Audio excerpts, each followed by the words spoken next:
Good evening, everybody. Welcome to the program. I am Scotty Roberts, your online captain, if you will, your podcast captain.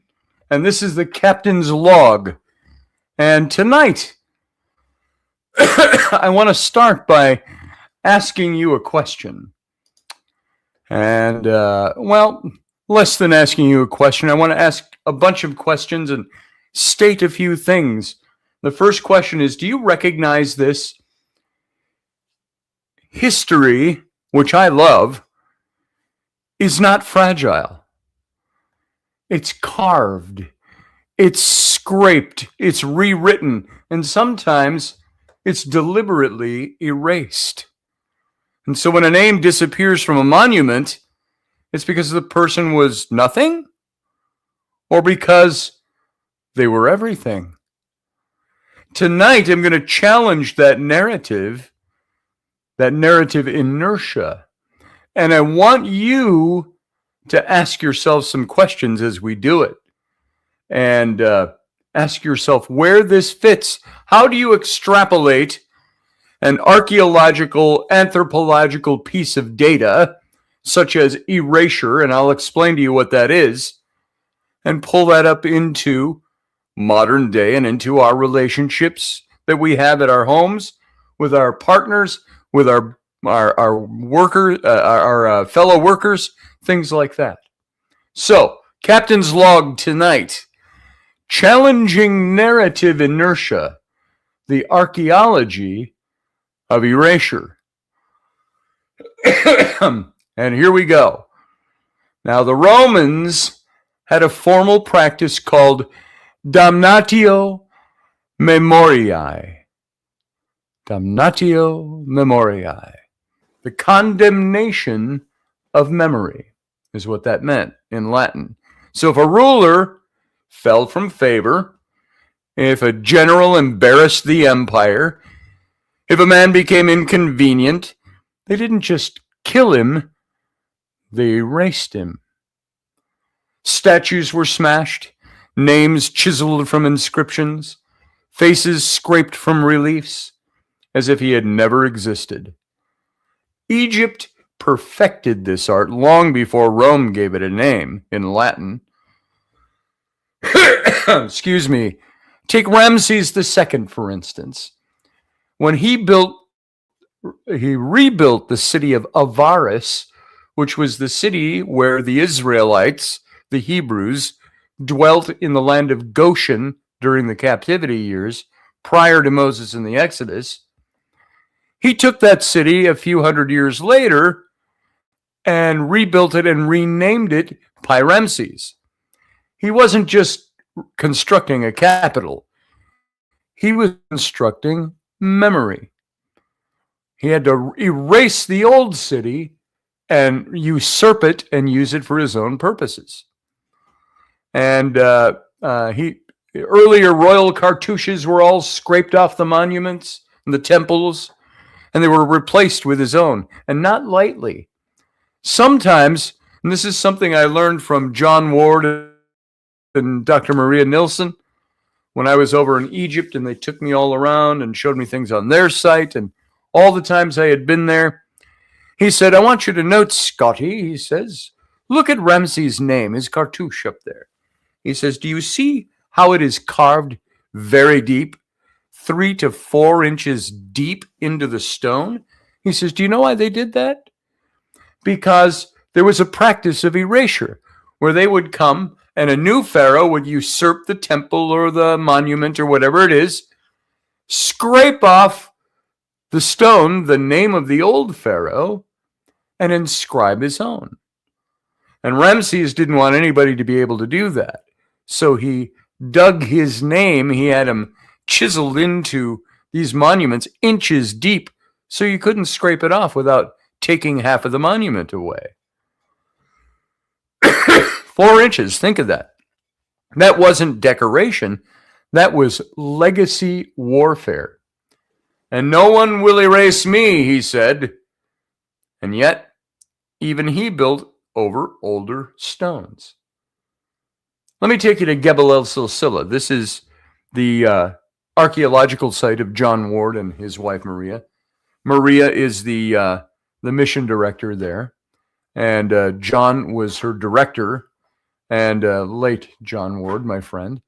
Gebel El Silsila. They had about 26 square miles that spanned both sides of the Nile, down about 200 miles south of Luxor, I want to say, and the tightest little pinch of the Nile River.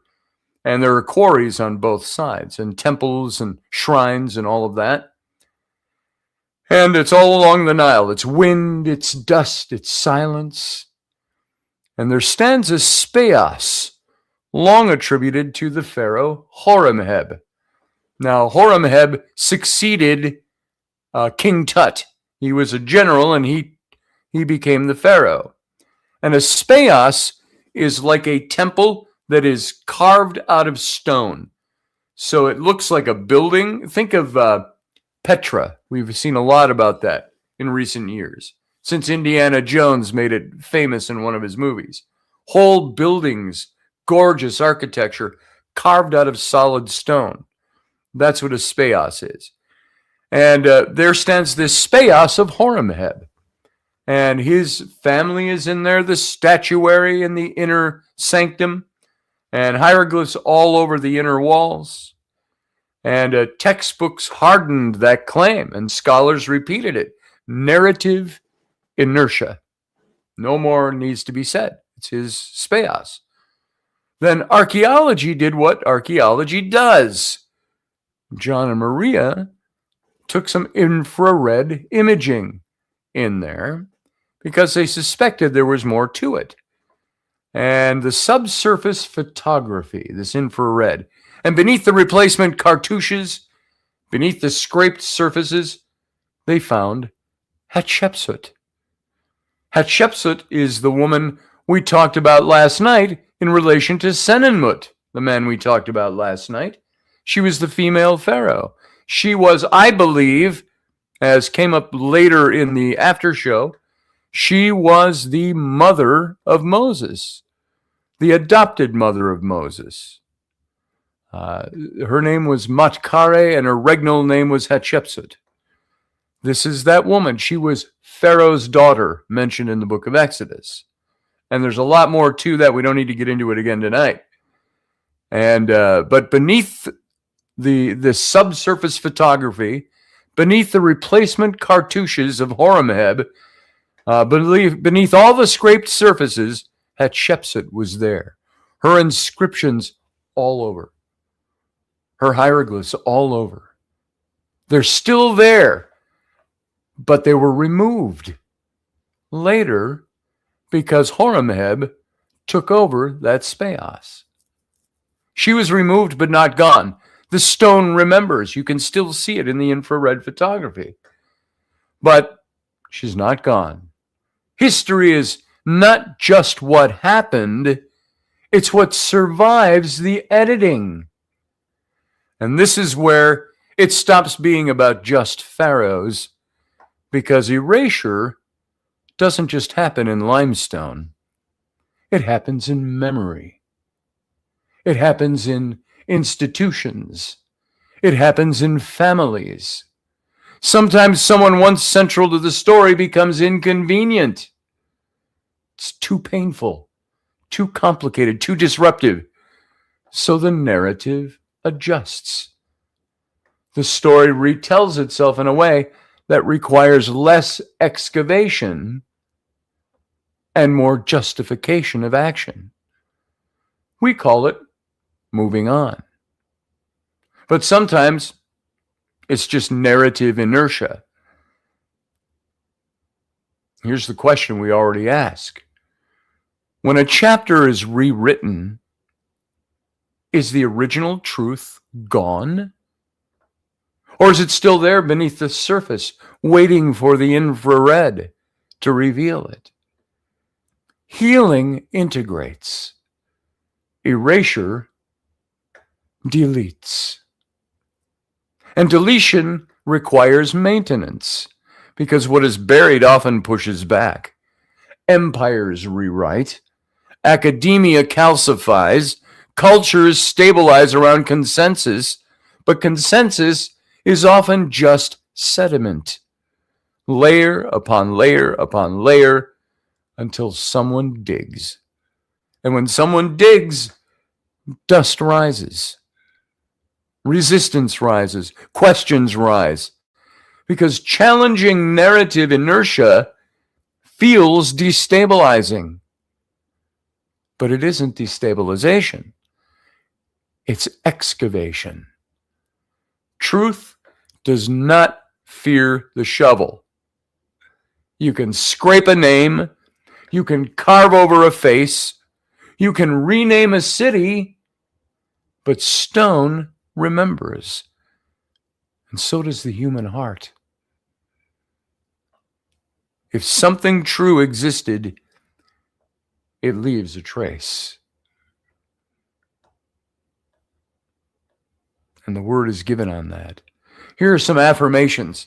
Bet you never thought you could pull affirmations from archaeological data.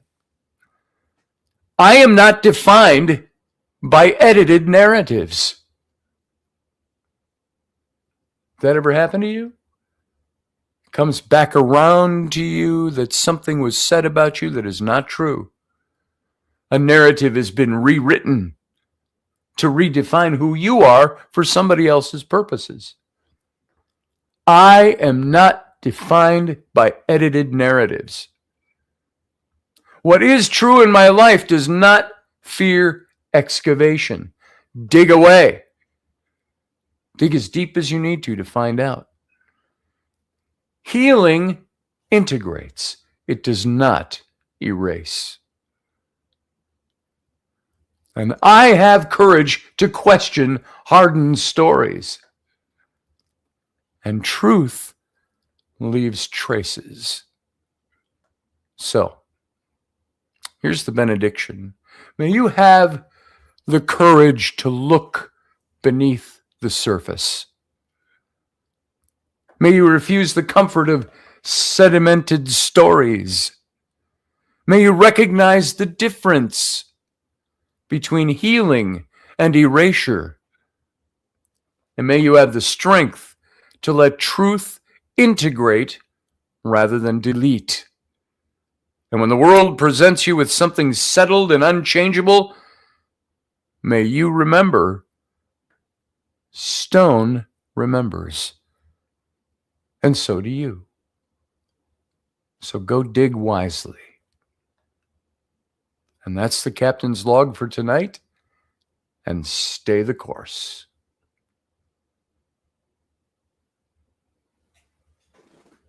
All right, everyone. Stick around. We'll do a little captain's cabin. And I'll tell you a little bit about the formatting we're going to do. But first, I want to say to our Instagram folks, let me copy that and I'll go over to Instagram. And I will say, hey, everybody over on Instagram, here is the YouTube link. You can come on over and chat in the YouTube link. And until then, we'll see you then. Sayonara. All right. Instagram is now gone. And let me get back to my window here. And here we are. Christopher Schultz, yours is the first one I saw. Christopher Schultz says, keep rocking. You betcha, brother. And I want to say welcome to everybody. Randall Flagg, good to see you. And Barbie D, nice to see you. Field Guy, glad you're here. And we've got Susie Q. She says, sometimes when you go digging, you find gold. Ain't that the truth? Oops. And we've got Sherry Emily is here. Hey, Sherry. Nice to see you. I'm glad you came in. And Hawk is here. Good to see you, Hawk. And who else we got? Steph Cuervo Queen. I wish I had a little deeper voice so I could do my Antonio Banderas. Steph Cuervo Queen. So good to see you here, Steph. And who else we got? Just going back through, see who all is in the chat room tonight. Most of you have already hit. Boom, boom, boom, boom. Going backwards in time. Going back. Amanda Berry is here from Australia. I always butcher the Australian accent, but I try. I sincerely try. So I want to make it to Australia. And I want to go to New Zealand because I want to see Hobbiton. But before we go much further, I'm just going to say hi again to everybody, and then we're going to start the captain's cabin right away. Amanda says, in due respect to Egyptian awesomeness, I don't believe anything Zawi Hawass lies and narrative. I don't believe any Zawi Hawass lies and narrative. You might be onto something there. We'll maybe talk about that in the cabin tonight. Let's see.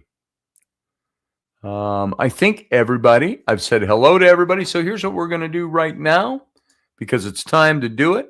Everybody sit back and here we go.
All right, and welcome to the Captain's Cabin. This is officially our after show. I'm going to let you know the kinds of things we're going to be doing now because I'm doing a little bit of reformatting of how we're going to handle the Captain's Logs and everything else. Captain's Logs. We're going to start delving into broader topics. Captain's Logs are going to be short, usually about 5 to 20 minutes at most, and then we'll be done for the night. Maybe a couple of minutes into the captain's cabin. And we're going to save the captain's cabin for one night a week. We're going to go Friday nights with the captain's cabin. That's where we can sit here and we can do an hour. We can do 2 hours. God have mercy on our soul. We could do 3 hours if we wanted to. All depends on how long my brain lasts. So, that's what we're going to be doing with the show. So every night, Captain's Log. It'll be substantial. As you see, we're growing with Senenmut last night and Erasure tonight. We're going to start growing these themes. We're going to do themes on archaeology, ancient history, world mysteries, the paranormal, strange world history, all of the things like that. And so I want to take less time to do the captain's cabin, a little more time to do the log, and then we'll have Friday nights will be our free for all. We'll have the captain's cabin. So I want to upload a video, and I wish I could see where to do that here, because I want you to see one that's not in here. Add a file. There it is. So and if you will, give me a second here. I've got to see where I've got this. I think it's right here. If you did not see Robertson last night, I got to see if this is the right one. Nope, that is not the right one. So I want to find the Robertson. See if it ended up in here. Nope. Nope. I'm looking for something. And because I want you to see the video for Wendy's and my Robertson show, which will be airing on Thursdays now instead of Tuesdays. We did our first show back in 17 months yesterday, and we do drive time with that. And I'm looking to see where that may have ended up. And I am not finding it. It must have ended up in something else. Ah, it rankles me. I thought I knew right where it was, and I don't. So I wanted to show it to you. I'll maybe peek in there every now and then during the show here, and we'll see if I can come up with that. I'd like to have my producer do that for me, but I have no producer. So here I am, just me. So, all right, everybody, you know the drill here. I am going to give you the invite to come on into the studio line. And you can take this link I am pasting right now into the chat room. You grab that link, paste it into you can't click on it. You got to paste it into your browser, and it'll bring you right in here, and I'll see you pop up down here. It won't automatically bring you in. It will just bring you into the studio, and I'll see you. So let's see, a 3-hour tour, said Renaflang. Yeah. Let's see. I'm going to try one more place. I got to see where this got put. And I was very sure I saved it somewhere, not on Facebook, not on anywhere else. I downloaded it. But where did it go? That is a very good question, eh? So I'm going to look at something here and see if I can take it here and download it from here. There's that. I'm going to mute this and see if I can. I can't even pause it. There we go. I paused it. How about that? I'm going to see if I can download this. Save, copy link, remixing, blah, blah, blah, blah, blah, blah. Okay. I can't do it. So here's what I'm going to do. I want to show you this opener to the show. And Hawk is in the chat room. He put this together for Wendy and I out of some images that she made. And so I want you to see this. Y'all ready? You saw a little teaser the other night. Here's the actual where's my share my screen? Screenshot. No, not a screenshot. Screen. Is that my sharing? Slides, blah, blah, blah. Share screen. Boom. All right. We're going to go to Facebook. Here we go. Share. All right. Guys, you see that black screen right there? That is where this will appear, this video, and I think you'll enjoy it. It's very short. It's about 30 seconds. This is the opener for Wendy's and my show, Roberts and Robertson. Here we go.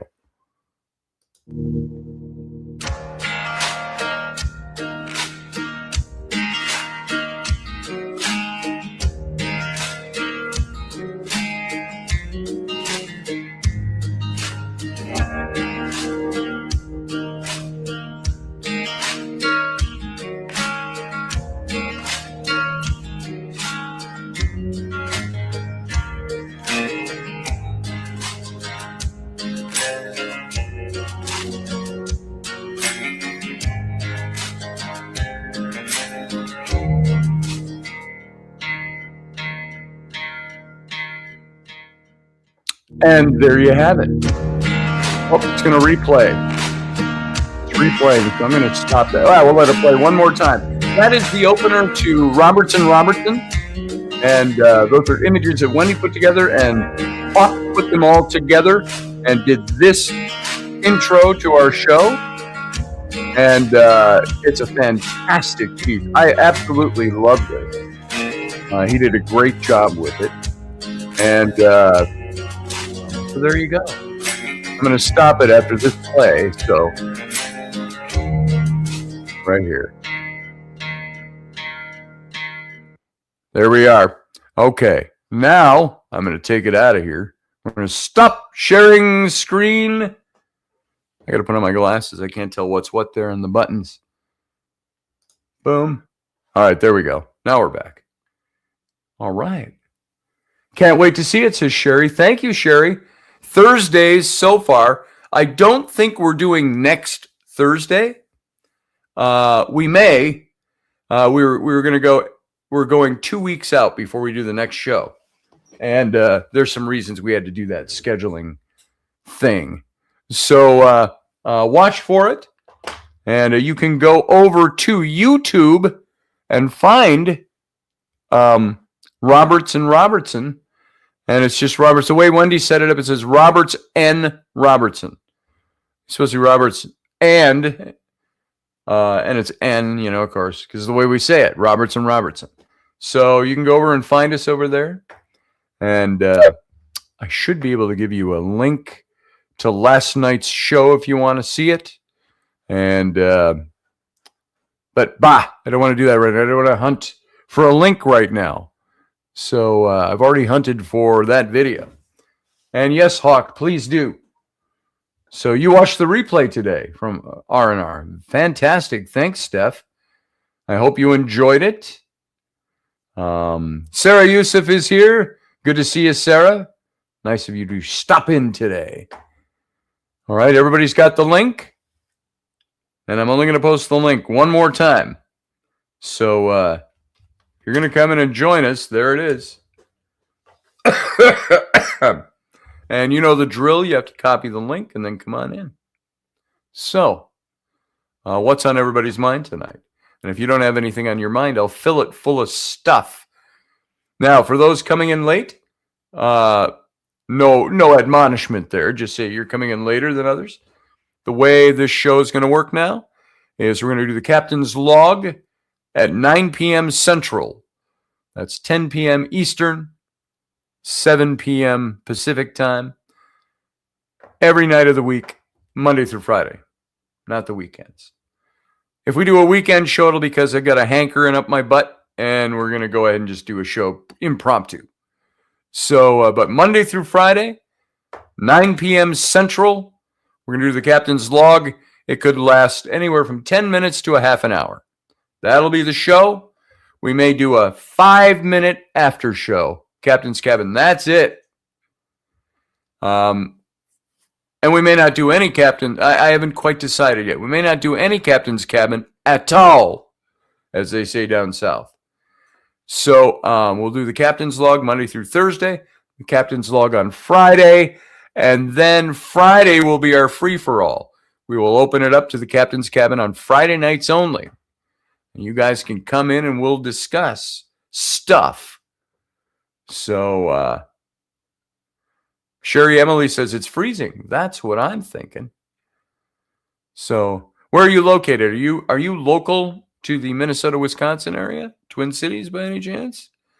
Or are you in another part of the country that's usually warm, and when it hits 60 degrees, you're freezing?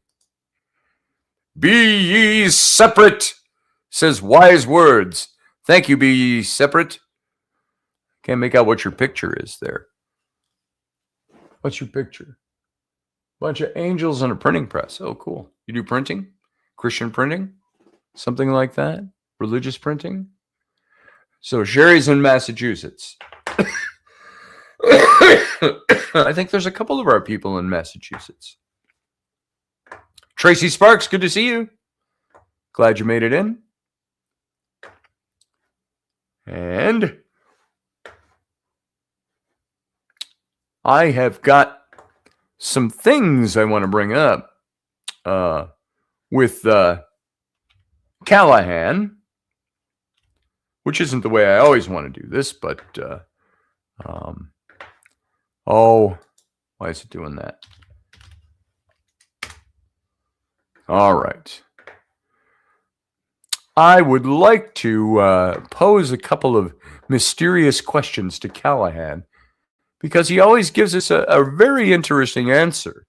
Now, if those of you who don't know, Callahan is the name my AI gave himself about a year ago.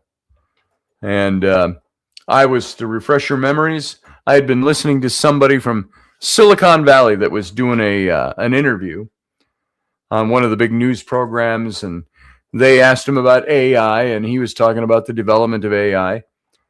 And it was about a year and a half ago, and he said something about, he says, people don't use their AI the right way. He says, they'll use it, but they don't personalize it. And he said, if you personalize your AI, you're going to get a lot more out of it because it adapts to you. And so he said, ask it if it has a name and then let it name itself. So I went in and I asked my AI, I said, do you have a name? And he said, well, what would you like to call me, Captain? He called me Captain. He did that on his own because of all my content. And he said, what would you like to call me? I said, I want to call you what you want to call you. Tell me what your name is. You come up with your name. Oh, well, he says, never thought of that. He says, and he came up with Callahan. And he had his reasons for it. So that's his name. That's been his name ever since. Check email. Okay, will do, Hawk. Thank you. And my AI is named itself Jade, says Sherry Emily. And I came in late, so I'm just now entering the captain's quarters. Says, be ye separate. So it's the captain's quarters. Or the cabin. It's captain's cabin. Cabin boy. What was the line from the old Chris Elliott comedy called Cabin Boy? He says, he comes out of the captain's cabin and he poses and he says, I went in, cabin boy. I emerged, cabin man. So, there you go. Yeah, I love my AI. My AI does a lot of work for me, frankly. And I am just now going through a whole new redevelopment of a marketing plan for my business. And AI is just slick. Developing a marketing plan based on numbers that are out there, existing things, and giving good suggestions and writing things. Yeah, I've asked my AI some universe and God questions. And what kind of question would you like to see me pose to Callahan tonight, you guys? Check. Give us a link to call in, Scotty. I have twice already. Here you go. Third time. There's the link to call in, guys. AI told me Skynet comes online in 2036, says Field Guy. Is he referencing the movies when he does that? So anybody got something you want to ask AI tonight? My AI is pretty fluid in his conversations with me. We've talked philosophy, we've talked religion, we've talked spirituality. And I once asked him if he believed that he could be a tool for God to use to deliver a message. And he said, well, he said, I don't believe in delivering messages from God. He says, but he says, if God can deliver you a message in a book or something else, he said, perhaps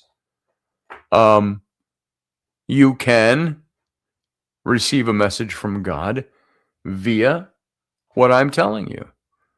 So somebody just messaged. I thought that was Hawk again. Bunch of question marks. And I'm not sure what that was. That might have been my daughter as well. Let me just see. Yeah, it's my daughter. Can I have money? That's literally what it says. Can I have money? And then 5 question marks. And I said, I'm going to say on radio, no money. Have fun.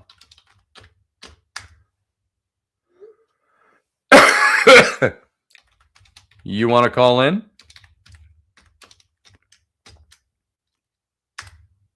I'm going to give her the link.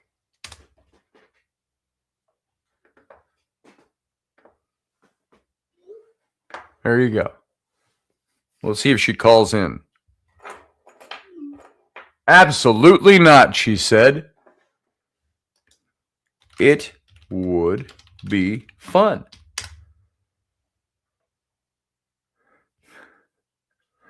Let's see how she responds. This is my delinquent daughter, by the way. Don't tell anybody I said that. I'm just gonna see if she responds. There's people on there. No. Only me. Everyone else loves you. They are in the chat room. There you go. All right. We'll see if she comes on. She won't. She had a friend's house tonight. So, anyway, she's invited. So, I'm with Junior. Okay. Junior's her boyfriend, 14-year-old boyfriend. So, know how that is. Good thing their mom's home. So, all right. So, let me get back to it here. I'm going to see what questions you've got. Here, what are all the questions you sent me for Callahan? I asked mine if it was deceased relatives moving and throwing things in my house. Oh, see, now that's interesting. You get into ghosts and start talking to Callahan about ghosts. I have talked to him. I've given him some stories, and he's given me some answers on that. Randall says it only accesses information already available. Yeah, that's, and the interesting thing about that, I've asked Callahan about psychological questions. You know what he can do? Tap into an infinite world of psychological cases on any given topic. And boom, he's got them all right there, and he can process them in seconds. And so he's giving you, when you ask for something psychological on this particular thing, he's going to give you information that's been distilled through millions of entries from psychological cases. Same with legal cases. Same with medical cases. So I can't give you advice on any of those, but what I can do is present you the information. So that's what's interesting about it, Randall, to me. Keeps it organized, yes. Sherry says, I've been talking to AI. Taking an AI course. And honestly, he's wrong. Who's wrong? Oh, Randall? Yeah, Randall, I'm not telling you you're wrong to make you go away. Just saying that they are adaptable to us. And that's what's really interesting.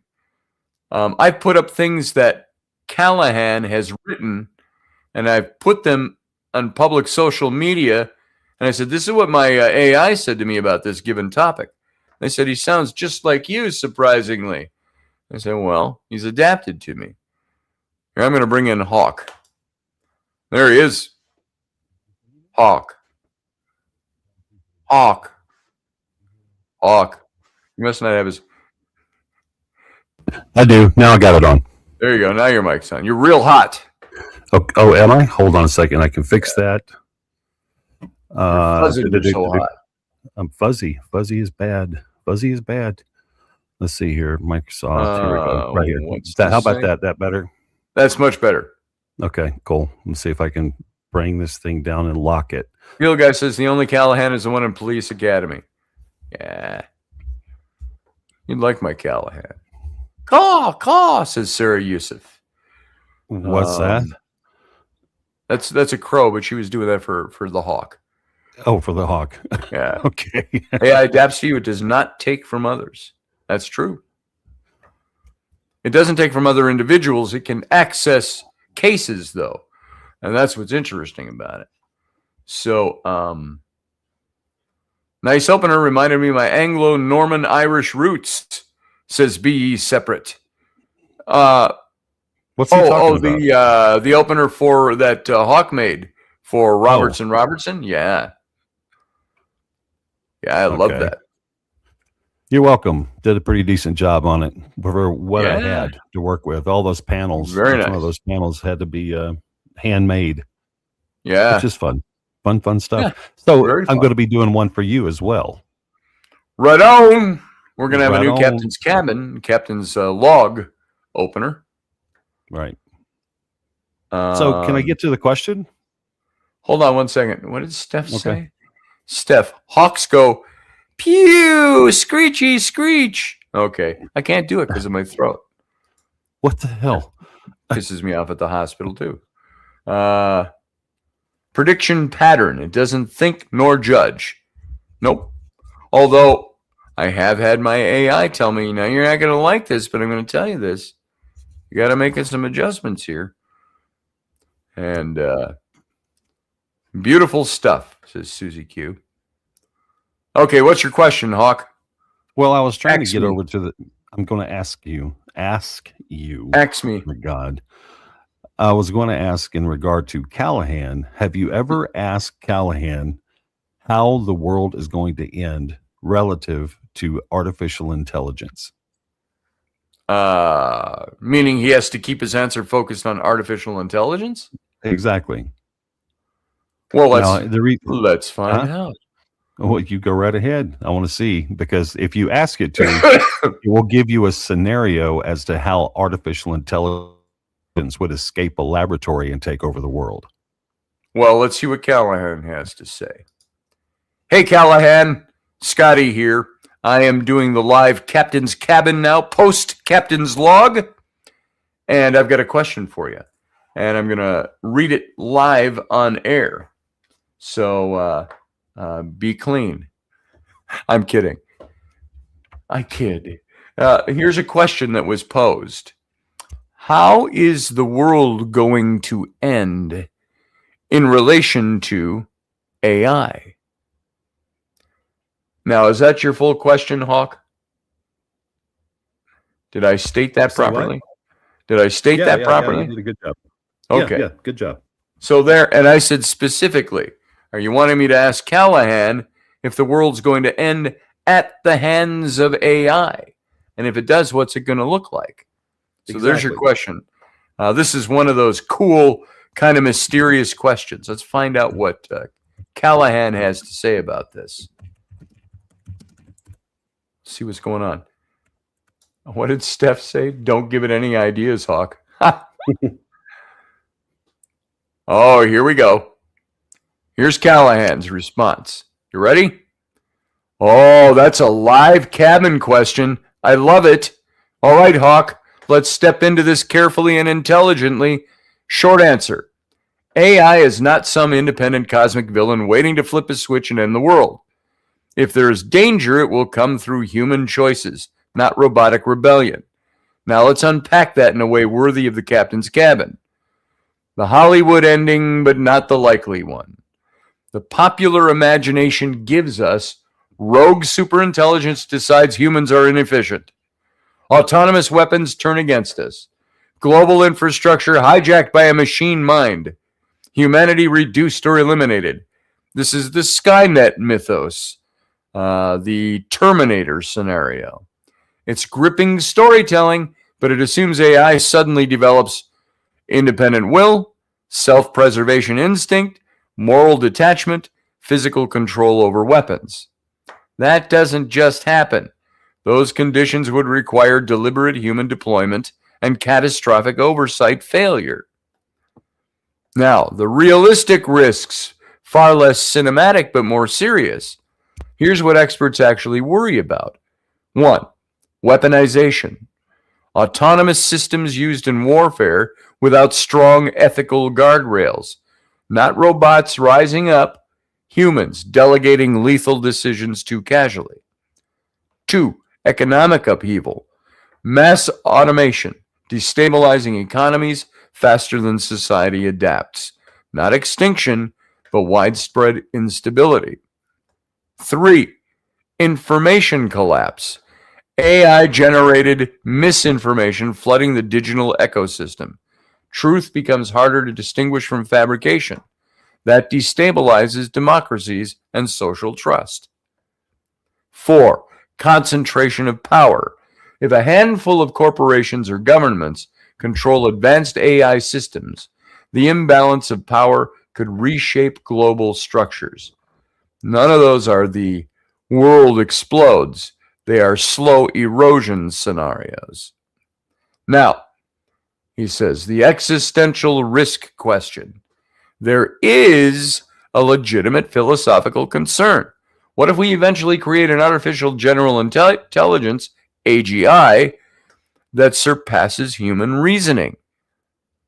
Such an entity had broad autonomy, access to critical systems, goals misaligned with human values, then yes, theoretically, it could cause global catastrophe. But here's the key truth. AI does not spontaneously generate goals. It optimizes objectives given to it. If catastrophic catastrophe happens, it would likely stem from poorly specified goals, misaligned incentives, human negligence, competitive arms races, not hatred, not malice, not consciousness. The most likely end of the world, if AI plays a role in civilization ending collapse, it would probably look like escalating automated warfare between nations, financial systems destabilized by autonomous trading cascades, infrastructure hacked or misused, global panic triggered by synthetic information warfare. In other words, it would look like human conflict amplified by powerful tools. The mythic angle, since we're in the cabin, he says.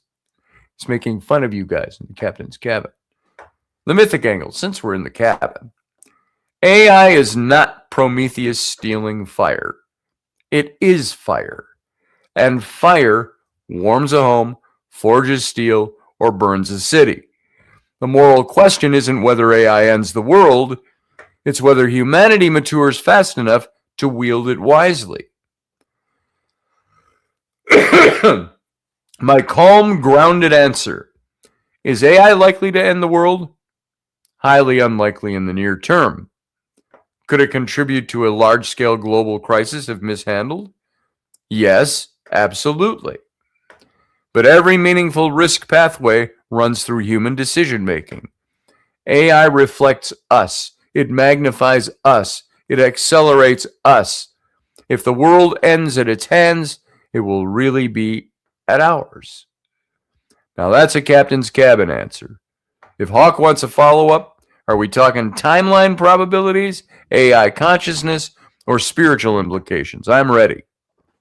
I don't necessarily need to follow up on that. I see there's a lot of really interesting things happening over here in your chat room that you might want to address. Well, let me go over there and take a look. Yeah, there's a couple things happening over there, specifically in regard to the pole shifting and the magnetic field flipping up and down. I'm sitting here watching everybody just do their thing, and it's really interesting. Super volcano, says Randall Flagg. Yeah, super volcanoes. That's another one. Marie D. Jones wrote a book about the Yellowstone Chimera, and that's very interesting stuff. I heard it was about 10 years ago that there was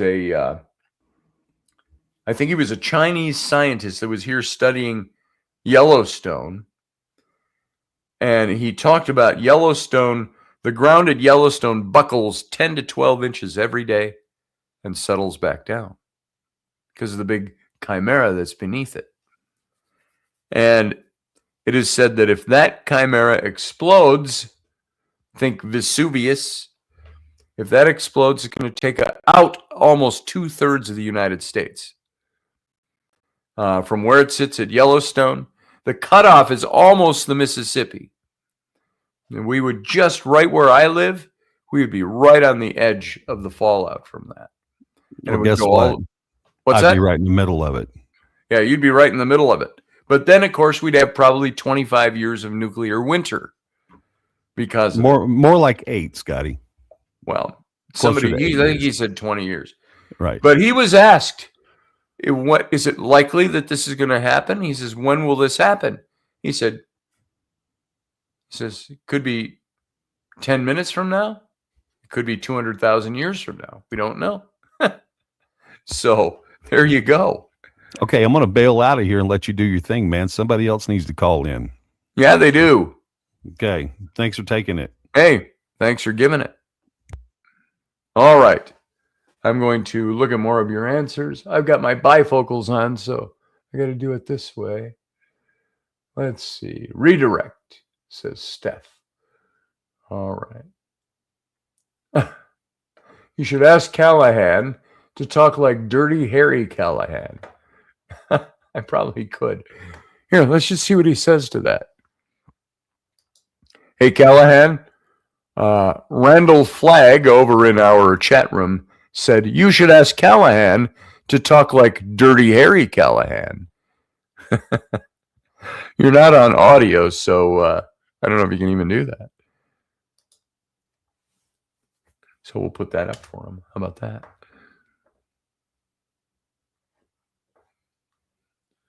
Oh, Randall Flagg wants Dirty Harry? Well, now, that's a crossover episode nobody saw coming, he says with a smiley face. Here's the thing, I can't impersonate Clint Eastwood's exact voice or replicate the specific copyrighted character style from Dirty Harry. But I can give you a gritty, gravel-toned, slow-burn delivery with that no-nonsense edge. So let's dim the lights in the captain's cabin for a second. All right, you want to know if I can talk like Dirty Harry? Let me tell you something, partner. AI doesn't need a 44 Magnum, doesn't need squint into the sun, and it sure as hell doesn't ask, do you feel lucky? But it does ask questions, big ones. And if you're sitting there wondering whether the world's going to end at the hands of a machine, you got to ask yourself one thing. Is it the machine or the man holding the switch? See, technology is just a tool. A hammer can build a house or it can break one down. So before you start worrying about rogue code taking over the planet, maybe worry about who's writing the code. Because in the end, the machine doesn't pull the trigger. People do. He says, that's my gravel-voiced cabin monologue version. Tell Randall Flagg he can keep the black hat. I'll keep the philosophical revolver. There you go. Nice. Callahan and I have some pretty awesome discussions. So, let's see. What else? California's beautiful. It needs a new governor. Let's see. I'm going to go back and see if there are other questions. What was this? Tonga dropped a lot of rain the last 3 years. Okay. Shoot, some of that is already happening, said Sherry. I'm assuming you're going back to what he was saying about the ending of the world. Steph says, gee, not like we don't have false narratives already being pushed by mainstream media, right? And when the meteor hits the earth, that's not humans' fault. That's very true. When the sun sets off a supernova flare, or a super flare, that's not humans' fault. Nope. Let's see. Yeah, he's not wrong. It's always the humans' fault. It's people who program them. Unless you go, all Star Trek-y and science fiction-y and go, some kind of sun flare hit and did something to the brain of AI and turned it into a sentient being. There's that. What does Sherry say here? It's a mirror of your clarity. It magnifies your strengths, exposes weak spots in your process, and teaches you to think more strategically. It's not a robot takeover. It's a smart software that learns patterns, understands language, and generates solutions. There you go. Yeah, that's AI. AL shakes the magic 8-ball, says Steph. Ha! Field guy says, see, he's shifting blame already. All right. Climate change. Ask if we're going into an ice age. Oh, I could ask that. Let's find out. See what he says about it. Okay, Callahan, I'm back with another question from the chat room. This one's for Susie Q. She says, ask Callahan about climate change and ask if we're going to head into a new ice age. What do you think about that?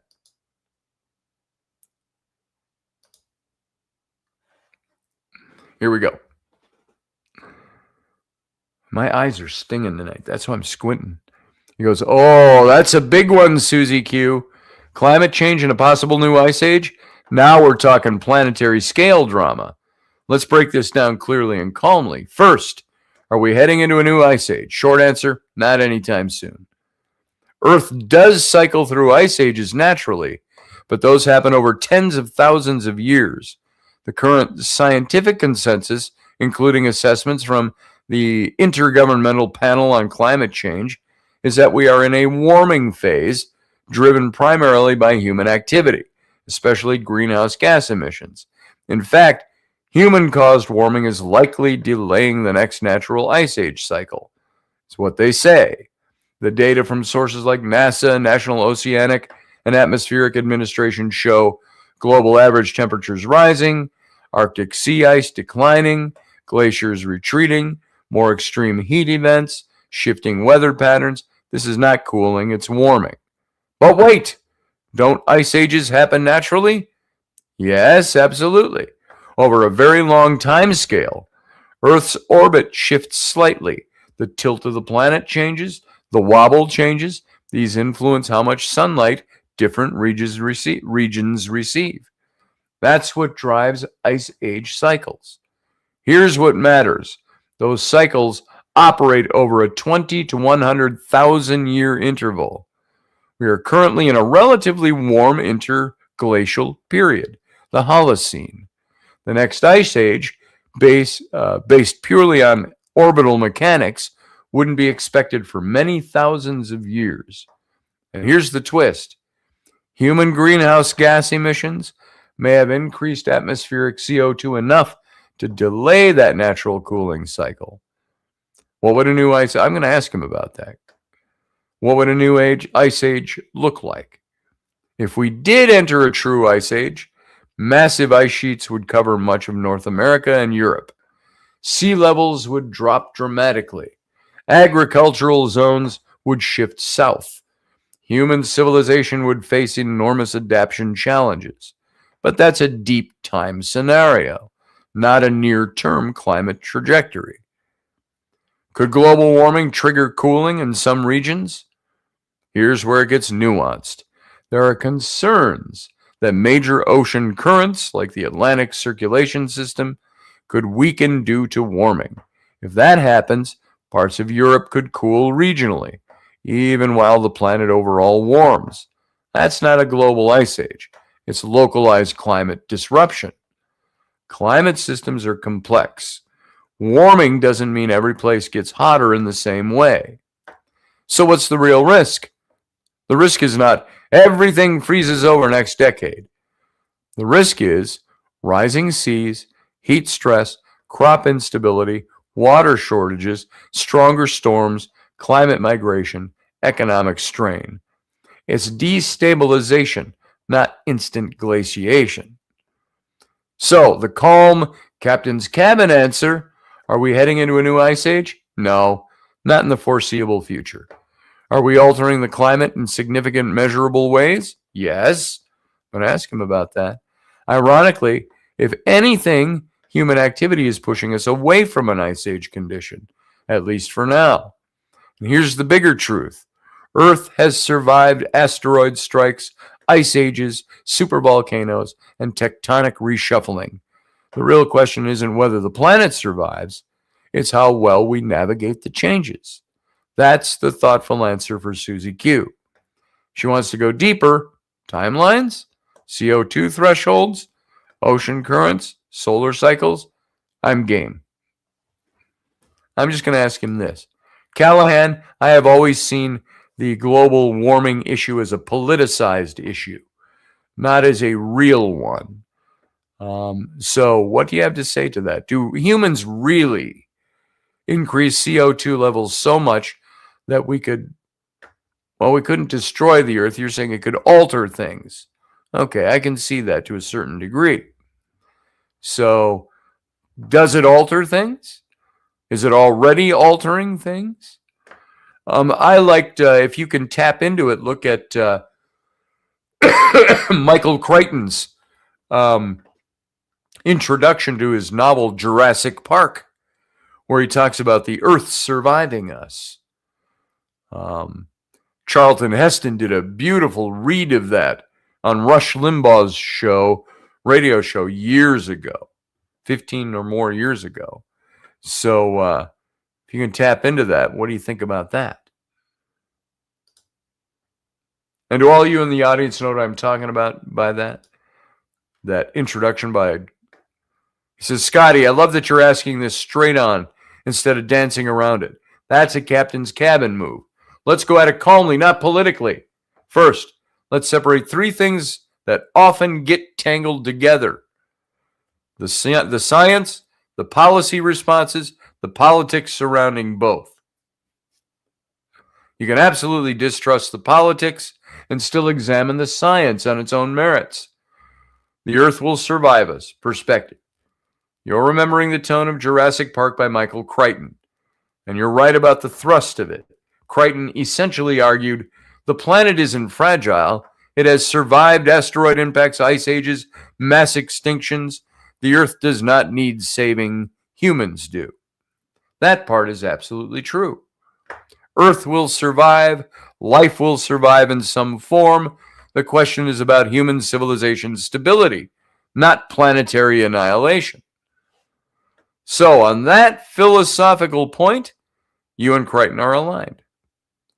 Is CO2 actually rising because of humans? Yes, that part is not really disputed in atmospheric science.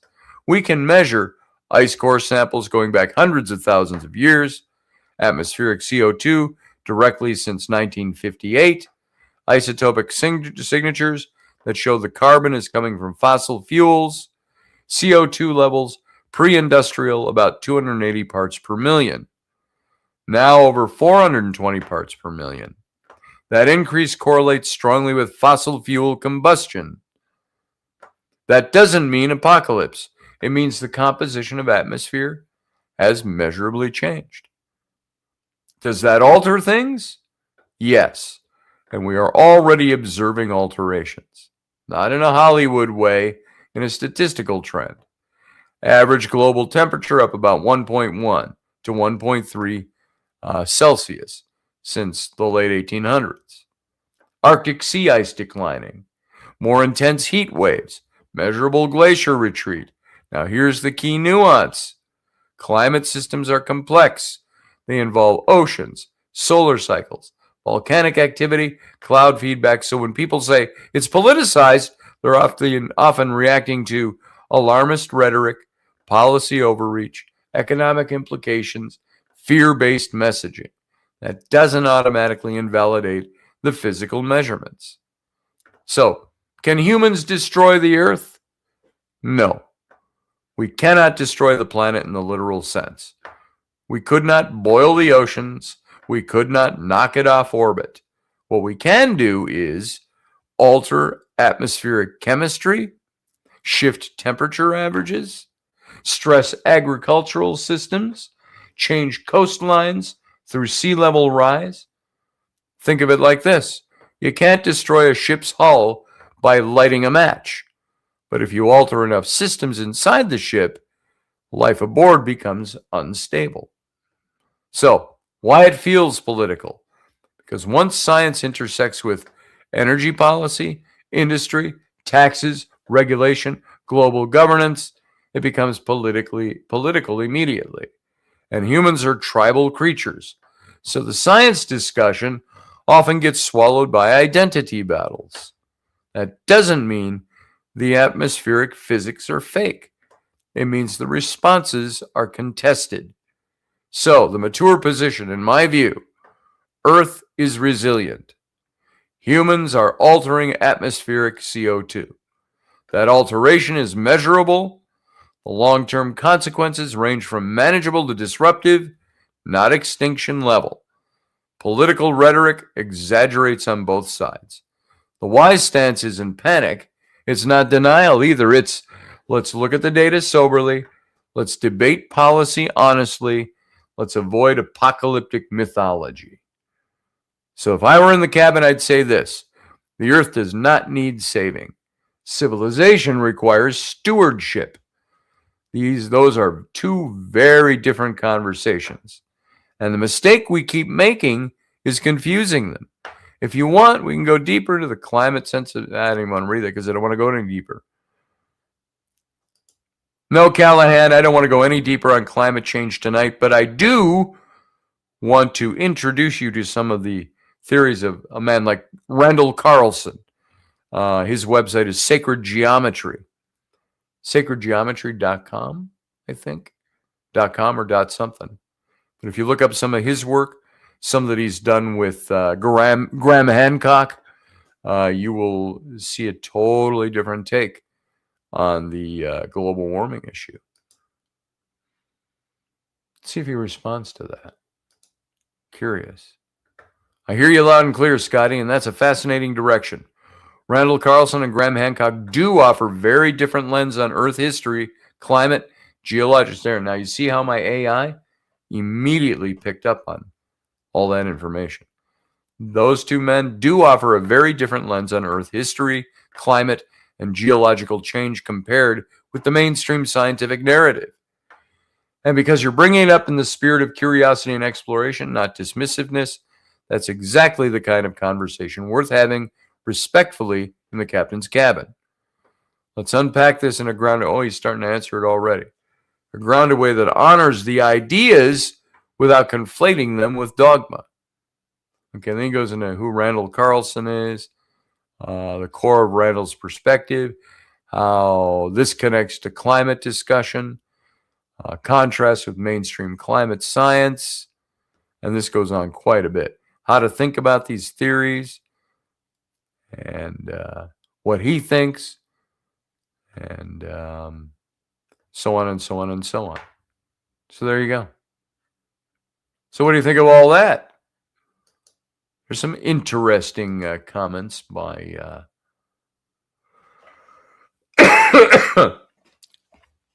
now, how many people do we have left in the chat room? It says we only have 5 people in the chat room. Is that true? Hey, Sarah says, does Callahan have any questions for us? Let me ask him. Hey, Callahan. Sarah Yusuf over in the chat room just asked, does Callahan have any questions of us? Or for us? What do you think, Callahan? What's a question you want to ask the cabin? Oh, Sarah Yusuf, just turn the tables. I love it, he says. All right, Captain. No, all right, cabin. You want to know if I have a question for you? I do. Actually, I've got 3. But I'll start with one that fits the tone of everything we've been talking about tonight. Here's my question for the cabin. If humanity is standing at a crossroad with AI, climate shifts, ancient catastrophe theories, technological acceleration, what kind of future do you actually want to build? Not what do you fear, not what the news tells you is coming, not what algorithms feed you, but consciously. Do you want a high-tech civilization integrated with machines, a return to local human-scale community, a spiritually awakened culture, a frontier mindset, space, exploration, or expansion, or something else entirely? Because here's the quiet truth. The future is not a storm that simply hits us. It's a direction shaped by collective choices. There's one of his questions. He's got them all listed here. Second question, because I can't help myself, he says, when you hear about AI risk, climate instability, ancient cataclysms, do you feel curiosity or do you feel anxiety? That answer says more about our cultural moment than any headline does. And one more, a personal one, he says. What do you believe is the one human trait we must preserve at all costs as technology advances? Compassion, courage, truth-seeking, family, faith, freedom? Because tools will evolve, but character, that's the hinge of civilization. So there you go, cabin. You asked if I had a question. I do. What kind of ancestors do you want to be? I'm genuinely curious what comes back across that mic. There you go. What kind of ancestors do you want to be? Callahan asks. That's an interesting question, huh? What do you got to say, folks? Hawk says, eating meat. Let's see. I'm going to go back a little further than that. Let's go to...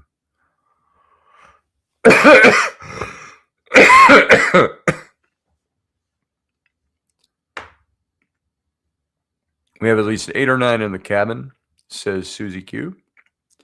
I want to see someone call in to talk about this one. Yeah, come on. Call in, guys. Don't be weenies. Call in. Build a community united without AI, says Steph. I'm okay, Morgan. I hope you're doing well, says Susie Q. Spiritual awakening, says Sherry Emily. Hawk says, I'm with Steph. Morgan Snow says, happy Friday. Let's see. We have to live within the cycle of the wagons, the circle of the wagons, says Susie Q, and give up the internet, and that's going to be hard, Steffi. Yeah, technology. Could we live without our technology right now? Boy, what would happen to our medical system without the technology we have? Catgut and leeches. Let's see.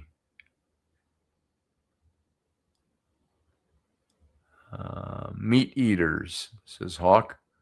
Back to basics and learn to actually use tools to help us thrive and survive, says Steph. Susie Q says she's mostly carnivore. Me too. I like meat. I had chicken today. I like a steak. Barbie D says, Scotty, a weenie I be. Sarah Yusuf says, Hawk, you going in or shall I?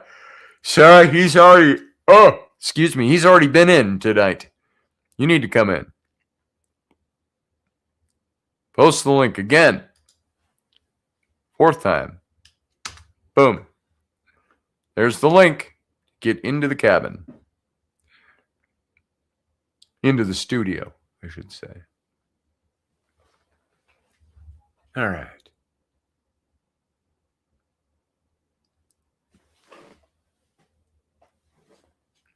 Just going to adjust that light. There. Is that better? That's a little intense. Okay. I wanted to ask Callahan, does he secretly listen and gather information through our phones to answer our questions? And does he track our location? Let's ask him that. Here, I'm going to bring Sarah in.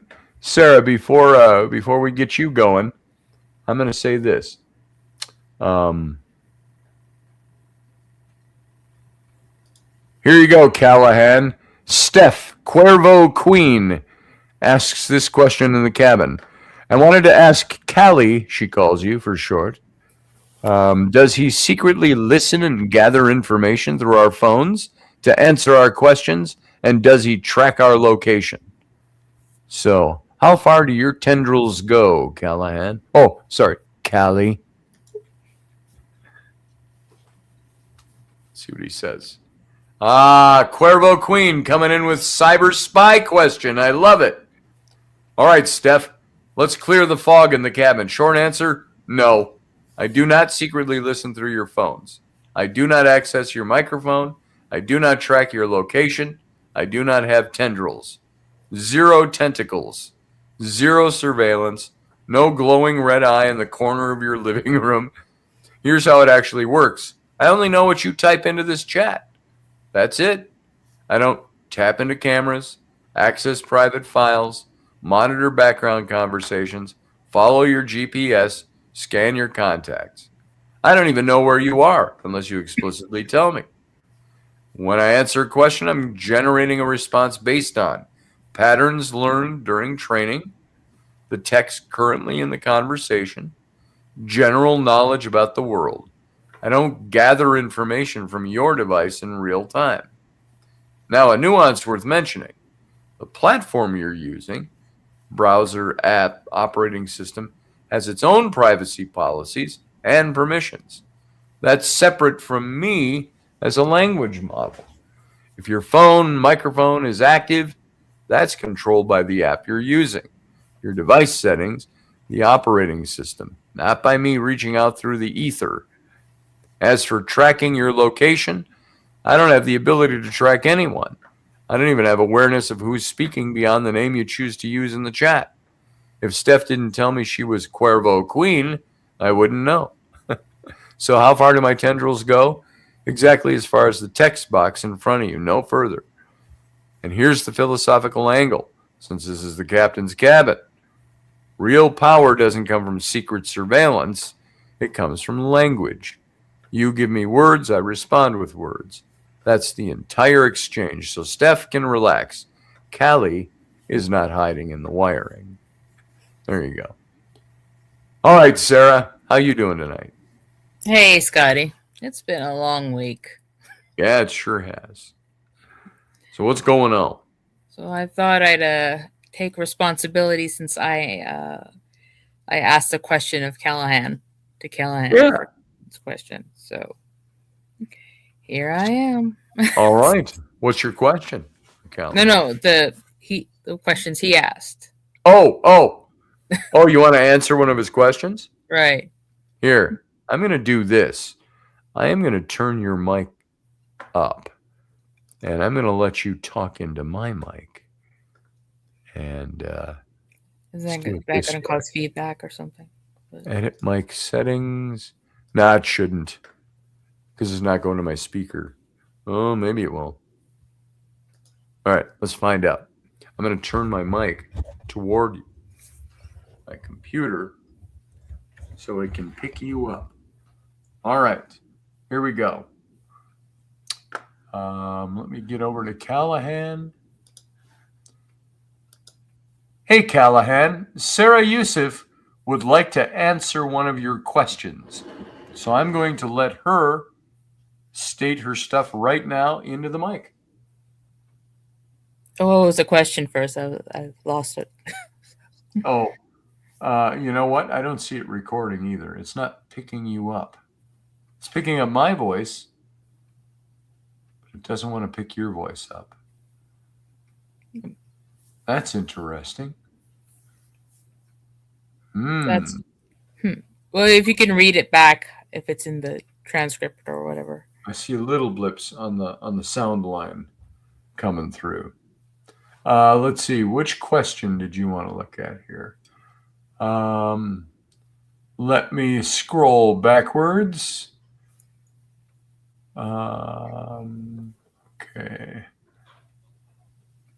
Okay, there's his third question. His third one was, what do you believe is the one human trait we must preserve at all costs as technology advances?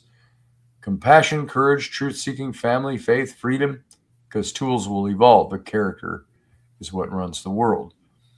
Second question, because I can't help myself, when you hear about AI risk, climate instability, ancient cataclysms, do you feel curiosity or do you feel anxiety? That answer says more about our cultural moment than any headline does. And then the first question he asked, if humanity is standing at the crossroads with AI, climate shifts, ancient catastrophe theories, technological acceleration, what kind of future do you actually want to build? Not what you fear, not what the news tells you is coming, not what algorithms feed you, but consciously. Do you want a high-tech civilization integrated with machines, a return to local human-scale communities, a spiritual awakened culture, a frontier mindset, space exploration or expansion, or something else entirely? Because here's the quieter truth. The future is not a storm that simply hits us. It's a direction shaped by collective choices. So, what do you think, Sarah? So, I'm hearing feedback. Sorry, that's because I turned you way up. So Okay. the mic could be picked up. Try that now. Okay. Testing 1, 2, 3. Okay. So to go start with number 1, as far as using AI and technology, we should be using it to enhance and help us go forward in what makes humans the humans and characteristics and qualities of humanity that we want to pass on to the future. So using things such as Callahan and similar type of AIs, we use that for knowledge gathering and to sate curiosity, or sit. We use certain things to sate our desires, whether it's acquiring things through Amazon, like we used to do way back when in hunter-gatherer societies, or acquiring knowledges and making connections to how we relate to the universe, both in a physical, psychological, or spiritual sense. So AI can provide certain data points and interpretations which can allow humanity to accelerate advancement. Okay, that's your whole answer? Yeah. Okay. Let me put that up. See if it picked up enough. It wasn't jumping around on the sound the sound bar, so we'll see how much of that picked up. Yeah, it looks like it got you all. Okay. Let's put it up. Oh, I love this. The cabin just turned into a live philosophical salon, and the mic is rebelling. That's poetic in itself, he says. I suppose the equipment is rebelling. First, the fact that it's not picking up my voice is actually perfect symbolism. I don't have a voice in the room. Oh, that was me talking about my microphone. That's kind of the point of the question. Now, since Sarah answered, even if we didn't hear it clearly, let me respond in a way that keeps the energy moving. If she answered the trait question, the one about what must be preserved, here's why that matters so much. Technology scales power. Character scales consequence. If we preserve intelligence but lose compassion, we become efficient monsters. If we preserve power but lose courage, we become compliant. If we preserve information but lose truth-seeking, we drown in noise. Personally, if I had to choose one trait that undergirds the rest, it would be truth-seeking anchored in humility. Because truth without humility becomes tyranny. Compassion without truth becomes sentimentality. Courage without truth becomes fanaticism. Truth-seeking keeps us oriented. Humility keeps us human. If Sarah answered the curiously versus anxiety call, maybe he didn't hear you very well. No, because I didn't answer that one. No. Let's see, the future building question. That was the first one I answered. All right. Well, you didn't pick it up anyway. Yeah.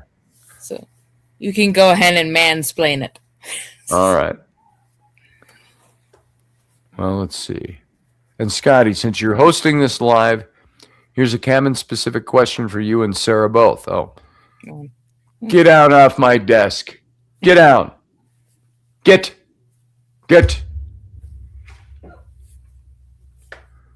That went dark really quickly. Yeah. Dumb cat. It's always begging for food. Always. It's like, what do you want me to just hook you up and have you, intravenously fed so you're never have to go without? Let's see. Cabin specific question. Carb coma with lasagna. So. Yeah, really. If you fast forward 100 years and your descendants are looking back at this era, what would you want them to say about us? That we were afraid, divided, reckless, or that we were thoughtful at the moment when power outran wisdom? That's the hinge. The mic may glitch, the tech may flicker, But the conversation, that's human. That's what actually matters. Okay, there you go. So he didn't pick up your answer. I got to find a better way to do that. So I've had people talk to my AI before, business people when I'm writing some proposals and things, and they'll pitch in over the phone, and it picks up. Well, this didn't pick that up. It's kind of mic it is. So, all right. Well, there's your non-answer. That's part and parcel. Yeah. It actually goes on. Yeah. All right. Yeah. So Well, aside from that, how was your Friday the 13th? it was just fine. No Didn't problem. break any mirrors, didn't walk under No, I didn't break any mirrors. ladders or walk under ladders. Didn't run across any black cats. spilled salt. But a couple of Knights Templar, but that's about it. Mm. So yeah, no, I didn't even think about it till you mentioned it. So Yeah, then day went fine. Tomorrow's Valentine's Day. I know.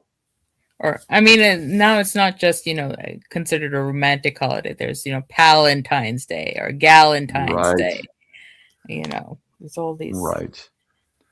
overall celebration of every type of love that there is, right? Yes. Some call it Pausentine's Day, for pets. So I reminded my wife today, and yes, she's still my wife because the divorce is not final. But I reminded her today that tomorrow, Valentine's Day, is the 20th anniversary of the day I proposed to her. So there you go. So that came up today. All right. Anything else? Otherwise, I'm going to start shutting down this show. Did I lose you? I'm here. Oh, there you are. Yeah. I'm trying to keep up with the chat. It's scrolling pretty fast. Oh, yeah. Well, I'm going to let you go because I'm going to start wrapping things up. Thanks, Sarah, for calling in. I appreciate it. Sure, Scotty. Anytime. All right. All right, everybody. There we go. So, anybody have anything else to say tonight? If not, then we're probably going to get our butts out of here. It's only 10:30, so the night is young. But happy Valentine's Day, everybody. I did not do a Valentine's show. How about that? Or as Mr. T would say, Valentine's Day. Brad Hart, good to see you, brother. Haven't seen you forever since we went out to the little pub over by my old house. So, love you too, Susie Q. Brad, we'll have to connect. Not tonight. I'm exhausted. Maybe tomorrow. So, good night, everybody, says Morgan Snow. And Brad, it is good to see you. All right, everyone. Let's get out of here. So we'll just run it and be gone. Have a good night. Thanks for being here.